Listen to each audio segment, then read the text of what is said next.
हामी यति बेला खुसीको पलमा छौँ। भाइ विनोदको जन्मदिन पनि आजै र विनोदको घर निर्माण सुरुवात आज जग पूजाबाट भएको छ। खुसी हुनुहुन्छ नि आमा? खुसी छु, आज धेरै खुसी छु म त। है हजुर, आजै घर बन्न सुरु भयो, आजै छोराको जन्मदिन, आजै जन्मदिन पनि पर्यो, आजै घरको पनि भयो, जगको पूजा पनि भयो। जगको पूजा पनि भयो। धेरै धेरै धन्यवाद छ मेरो छोरालाई। हुन्छ, राम्रो तपाईँले त्यहाँ छोरो जन्माउनु भएको रहेछ। त्यहाँदेखि विश्वमा जुमबारी भन्ने कोही कोहीलाई थाहा थियो, अहिले यो बाबुले गर्दा जुमबारी भन्ने विश्वलाई थाहा भयो। अनि हामीले चाहिँ जुमबारीबाट चाहिँ हाम्रो भोजराजहरूले आएर सबै पूजाआजा घरको चाहिँ निर्माण गरिदिनु भएको छ। सबै कहिले पनि नबिर्सिनु र सम्झिरहनु होला। मलाई धन्यवाद छ नि। ल, राम्रो छोरो जन्माउनु भएको रहेछ, ठिक छ। ल, तपाईँ छोराको जन्मदिन पनि घरको जग पनि आज चाहिँ सबै चाहिँ ल हामीलाई पनि अलिकति लगाइदिनु। कस्तो क्षेत्र उहाँले पनि धेरै हाम्रो मेरो छोरालाई अगाडि बढाउनु भयो। आज यस्तो घरको थालन सब जन्मदिन सब मनाइदिनु, खुसी छु। ल हेर्नुहोस् त दर्शकबिन, खुसी हुनुहुन्छ नि? खुसी छु, धेरै खुसी छु म त। म जस्तो खुसी त को होला र? हजुर, यस्तोमा त खुसी नभए कहिले हुने? राम्रो खुसी आत्मा दिल खुला गरेर रुने दिन त कति आयो गयो, अब गयो जस्तो लागेको छ रुने दिन पनि।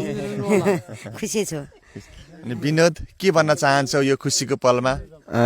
मलाई जति पनि सहयोग गर्नुभएको छ होइन यो घरको लागि, उहाँहरूलाई धेरै धेरै धन्यवाद सबैजनालाई।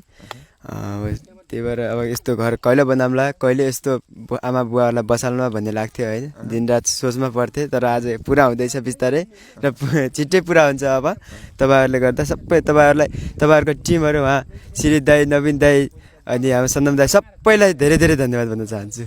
के भइरहेछ त विनोद यहाँ? यो त नसोचेकै भइरहेछ। नसोचेकै भइरहेछ होइन? साँच्चीकै 3 वर्ष अघि यही जङ्गलमा आगो लागेर विनोद भाइको घरमा आगो पस्यो अनि घर जल्यो। घर जलेका विनोद भाइको सारा घरमा भएका सबै चिज त जले, तर विनोदको मन चाहिँ जलेन। विनोदको मनमा चाहिँ आमा बुवाको लागि एउटा नयाँ घर चाहिँ जसरी भए पनि बनाइदिन्छु भन्ने थियो। र विनोद भाइको प्रतिभा जब हामीले तपाईँहरूमा आज देखायौँ, विनोद भाइ काठमाडौँसम्म पुगेर गीत रेकर्ड गर्नुभयो। त्यो पनि एउटा होइन, दुईवटा होइन, 28 वटा गीत रेकर्ड 15 दिनभित्रमा गरेर झन्डै 1.5 लाख रुपियाँ विनोद भाइले कमाएर ल्याएर आउनुभयो। र त्यसमा हामीले थपथाप गरेर आज विनोद भाइको हेर्नुहोस् त घर निर्माण हुँदैछ।